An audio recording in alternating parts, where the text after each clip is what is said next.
Hoy nos acompaña Manuel Moreno Fraginal. Yo no voy a hacer una presentación larga, de hecho estoy de pie para eso, para simplemente, muchos de ustedes lo conocen, es el autor del Ingenio. En España ha publicado pues al menos 3-4 libros, ¿no? El último es el que nos trae aquí, que es Cuba, España, España, Cuba, que lleva por la 3ª edición.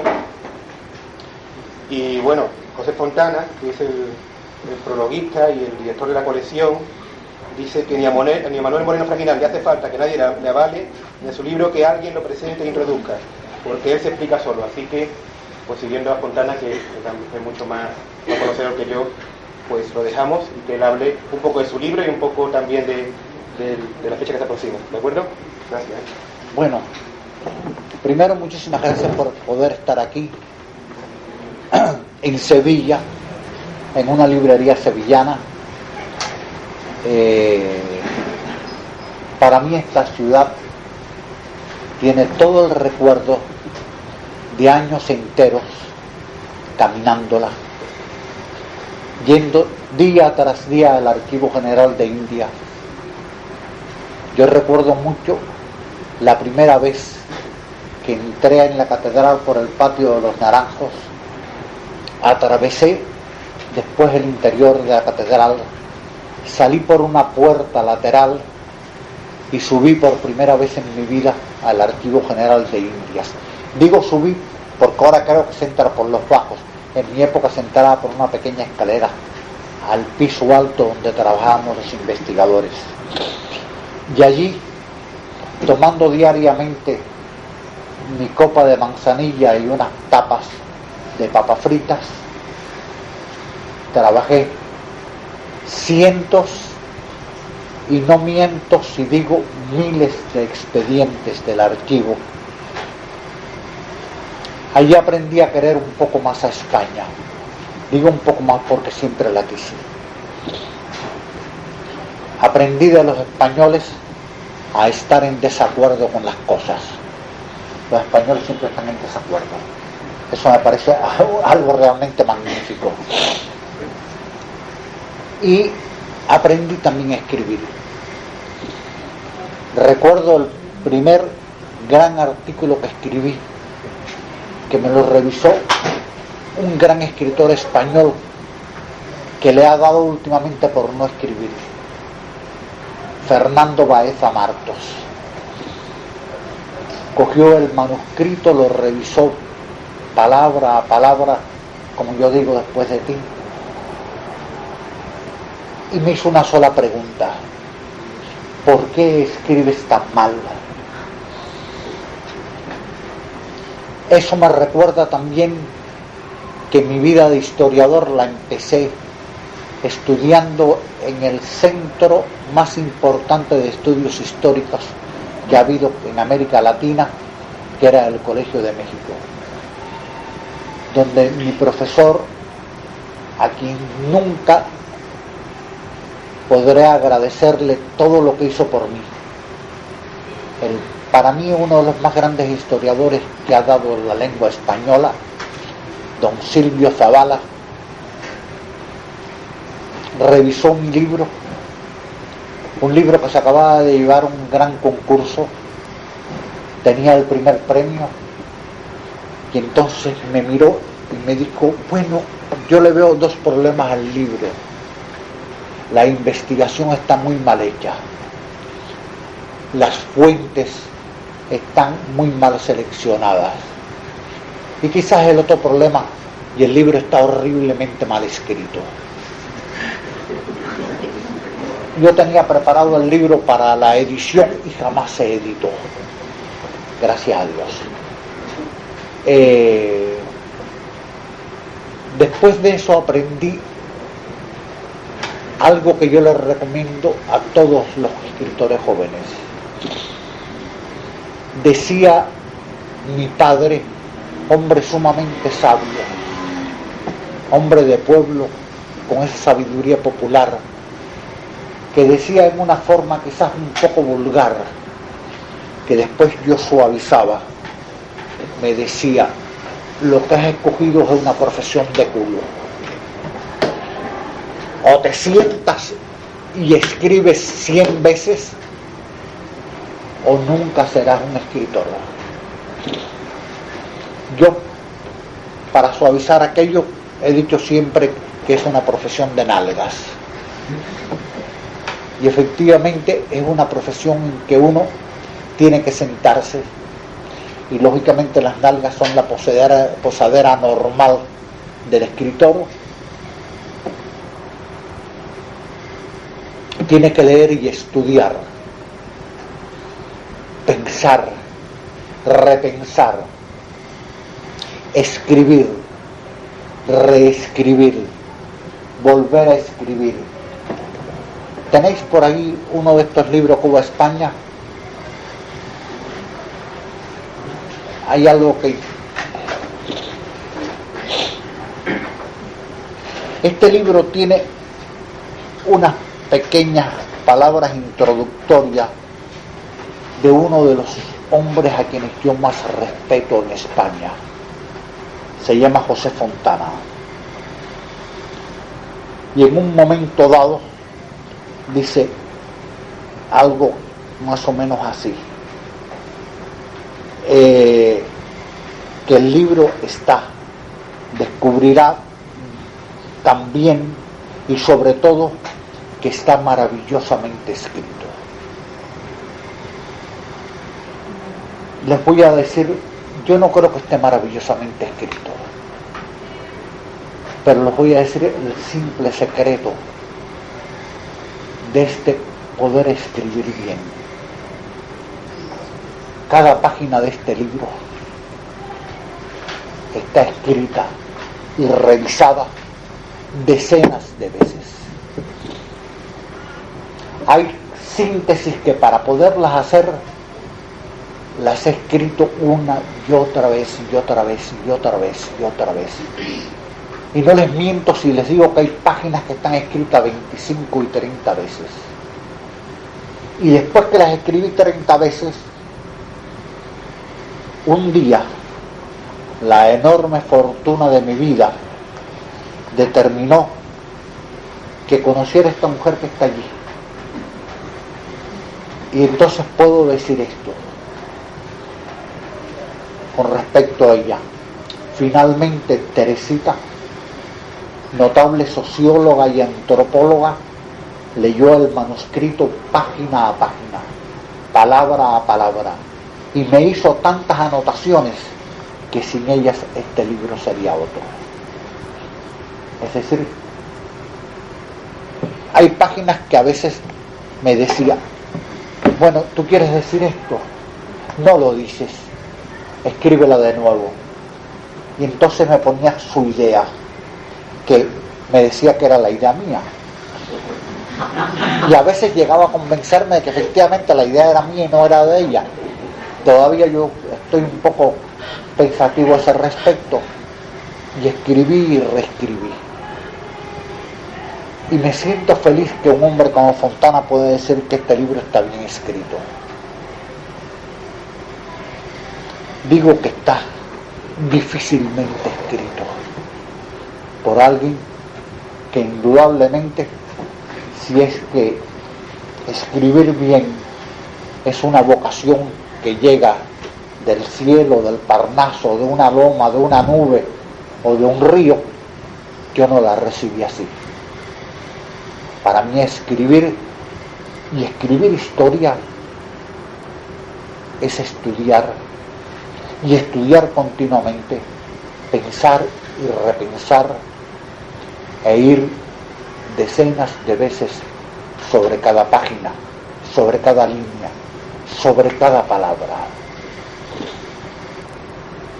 Por ejemplo, el segundo capítulo de este libro, después que se habla de los indios, de los cuales yo no sé nada, el primer capítulo de este libro trata de los indios. Y yo lo digo en el prólogo. Mire, yo no tengo la menor idea de cómo eran los indios, ni qué hacían, ni cómo comían, ni cómo saltaban. Me imagino que fabricarían los muchachos en el mismo método que los fabricamos nosotros, que me parece bastante aceptable.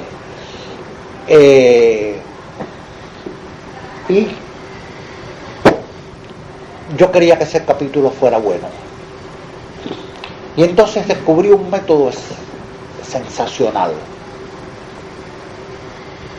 Me pregunté a mí mismo, ¿quién es el hombre que más sabe de los indios en Cuba?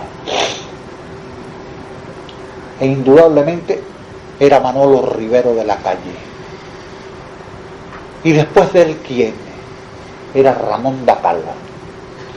Y entonces me fui a los dos y les dije, tengo que escribir un capítulo sobre los indios.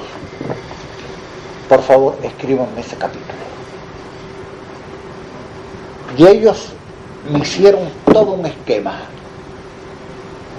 de gente muy inteligente, pero que no revisan, y además no tenían por qué revisar 30 veces una cosa que no iba a salir con el nombre de ellos. Y me lo dieron, yo lo revisé 20 veces, lo escribí, lo reescribí, lo reescribí, lo reescribí. Y un día les llevé y les dije, esto es lo que ustedes me dicen a mí que han escrito. Y lo aceptaron, sí, es así. Y entonces publiqué este capítulo, primero, de algo que no es mi especialidad, gracias a la extraordinaria bondad de estos dos amigos realmente sabios. Y a ese respecto quiero decirles algo más con respecto a este y otros libros míos. La documentación la he hallado como hallan todos los historiadores, en el Archivo General de Indias, en el Archivo Real, en el Archivo de Simancas, en el Archivo de la Sociedad Económica Vascongada, en el Archivo de la Sociedad Económica de Amigos del País, en los libros de contabilidad de los antiguos ingenios, en las memorias que alguna señora escribió paseando por La Habana o por España, buscando por todas partes en la poesía popular. Siempre digo que el que no mira la poesía popular no podrá escribir jamás historia, porque el pueblo tiene de pronto como saetas, como tiros de flecha que dan en el corazón del mismo acontecimiento. Y eso son decenas. Yo recuerdo poesía de esa popular que se ha transmitido de generación en generación. Recuerdo que cuando recuerdos recogidos por varias generaciones, que cuando se estableció la primera República Española en el año de 1872, en Cuba se comenzó a hablar de la República Española, la república que habían establecido Prim y Topete y Castelar, etc. Y estaba ardiendo en Cuba la guerra de independencia, y entonces en toda esta reacción por la guerra de independencia, el pueblo dio su versión de la república y la dio en una décima muy simple que decía: me cago en Prim, en Topete, en Serrano, en Castelar y en todo Peninsular desde Madrid hasta Albacete. Me cago en el Guadalete con toda su gente guapa. Yo me cago hasta en el Papa. Y sin dejar de cagar, yo me cago en el lugar que ocupa España en el mapa. Era la reacción de un pueblo en guerra contra algo que no conocía, contra una república. Y esto se repite en una y otra décima popular. No voy a recitarles, todas son tan decentes como esta que les acabo de decir. Yo recuerdo como expresión tremenda del prejuicio racial: España tuvo un general negro el único general negro, mariscal, nombrado por la reina, era de Santo Domingo. Y este mariscal negro fue un extraordinario general. Guió a las tropas españolas y casi termina con la revolución cubana de los 10 años. Y entonces la 10ª Popular se levantó frente a este hombre victorioso y no le quedaba más remedio que reconocer su victoria. Y cuando este hombre tomó una población y lo nombraron gobernador de plaza sitiada, le escribieron una 10ª que decía: Albricias, Nuevo Pelayo. Se están burlando de un negro, Nuevo Pelayo, español Carabalí. Cuando te vayas de aquí, ojalá te parta un rayo. No te asienta bien el sayo de gobernador, compadre, y cuádrete o no te cuadre, al terminar esta plaza, vete a gobernar la casa de la puta de tu madre. Es decir, ¿cómo perderse un historiador la riqueza esta tremenda que está en el pueblo y que crea?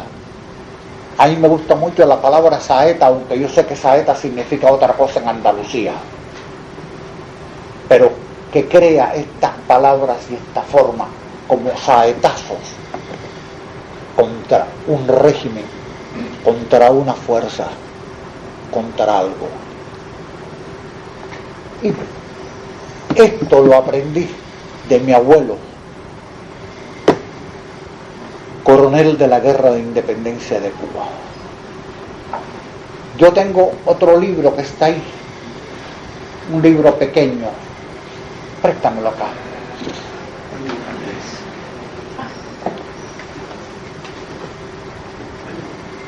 En donde, cuando hago la dedicatoria, puedo decir esto: este libro está dedicado a los abuelos, a Manuel Lico. Recuerdan que los Manueles en España eran Manolico.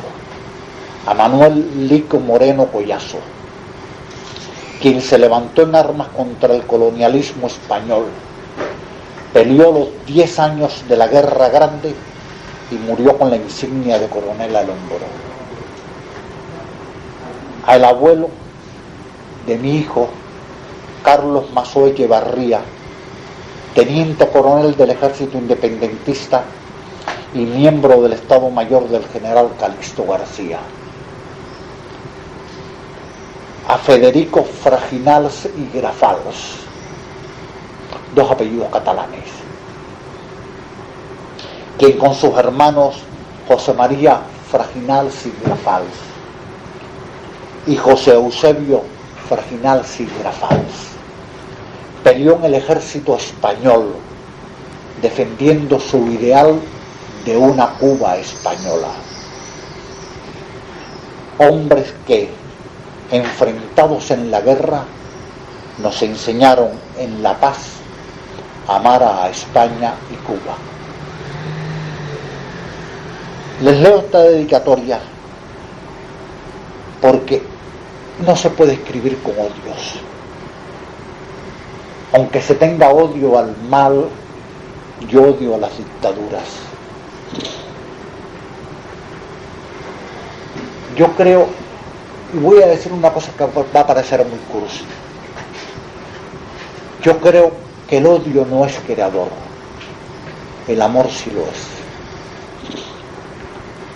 Y creo que estos hombres que pelearon en el ejército español contra la independencia cubana y los que pelearon en el ejército cubano contra el gobierno español, a los dos hay que acercarse. Y en una historia hay que hacerles esta pregunta a estos grandes muertos: ¿Por qué peleabas así? ¿Qué perseguías? ¿Qué había detrás de ti? ¿Cómo te sentiste en el triunfo? ¿Cómo te sentiste en la derrota? Los españoles hablan del 98 como si el 98 fuera algo de ellos solamente. No, el 98 es también cubano.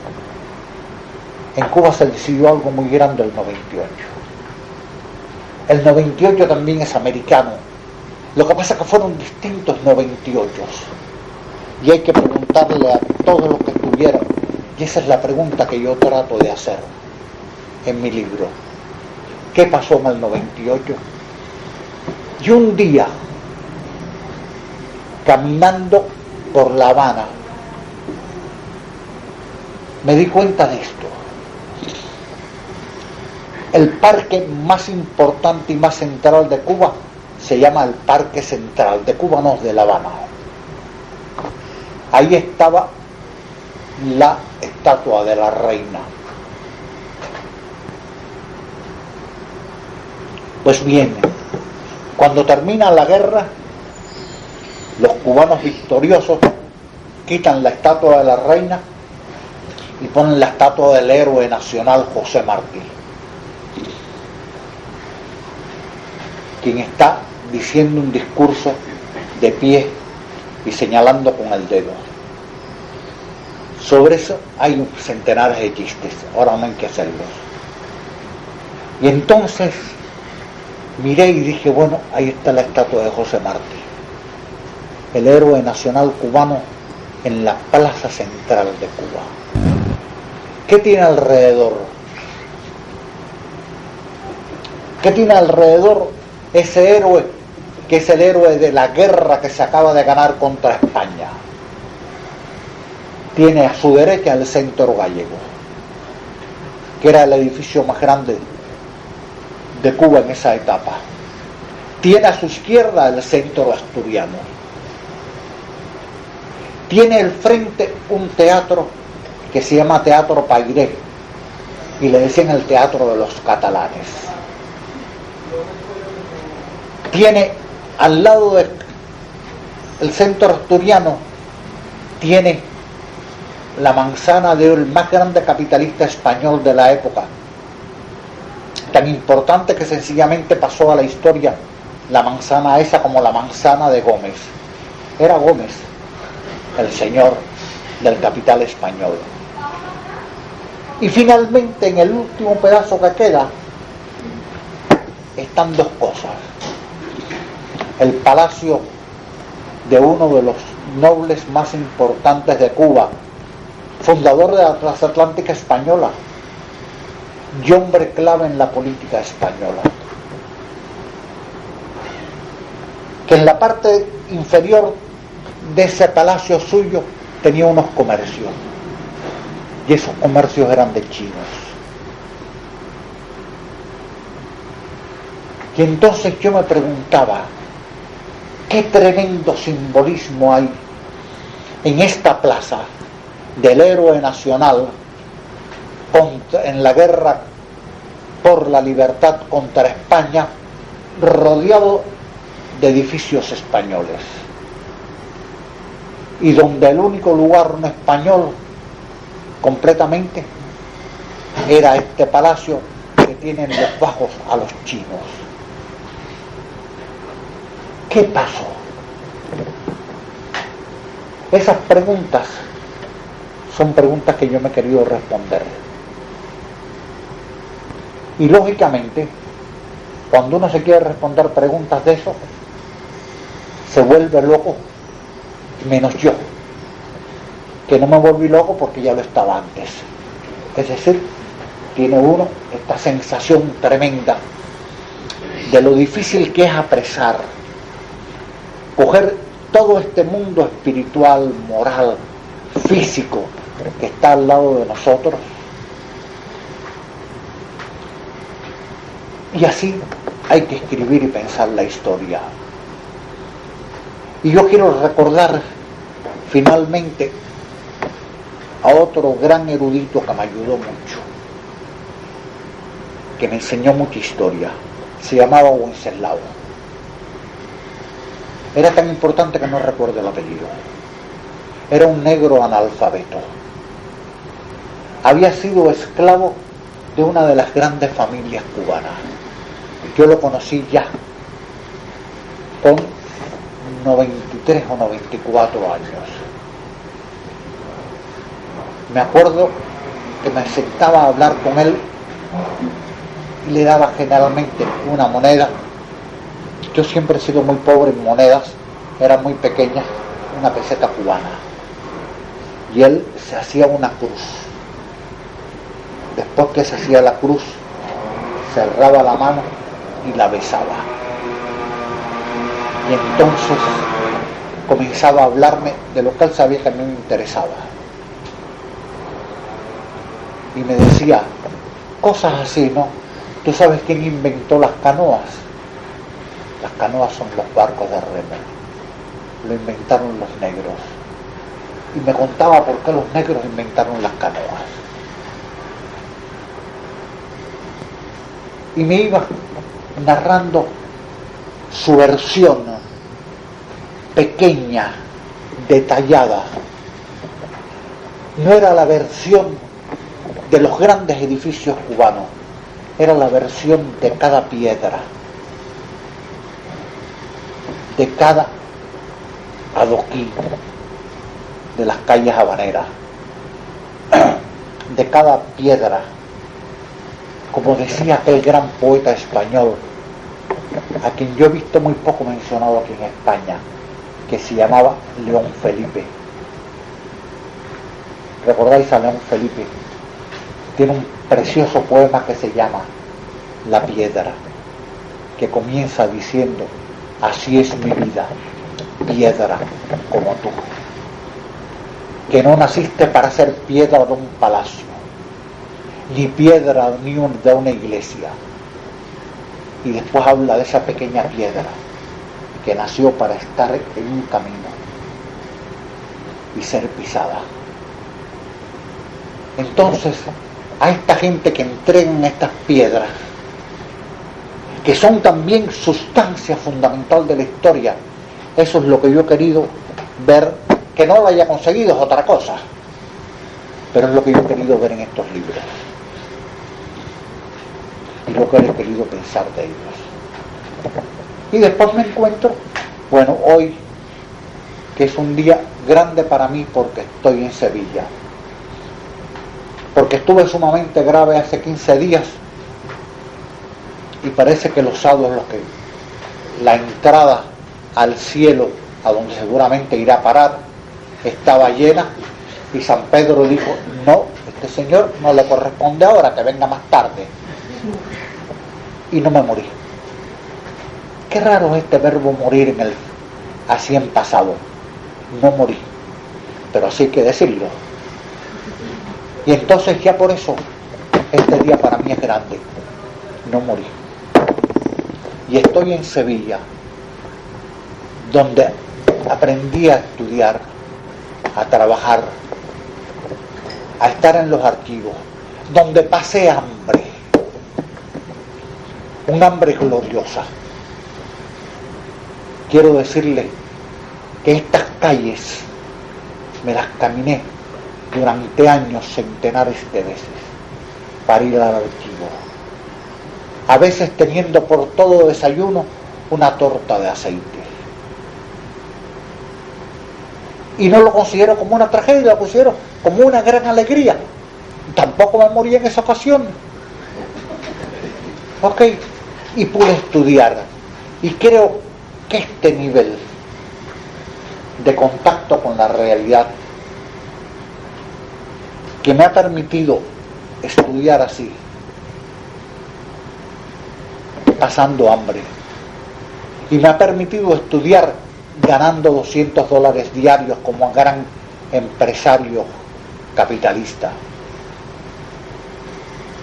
y que me ha permitido tener casa y 2 automóviles, o tener sencillamente que andar a pie porque no tenía dinero para los ómnibus.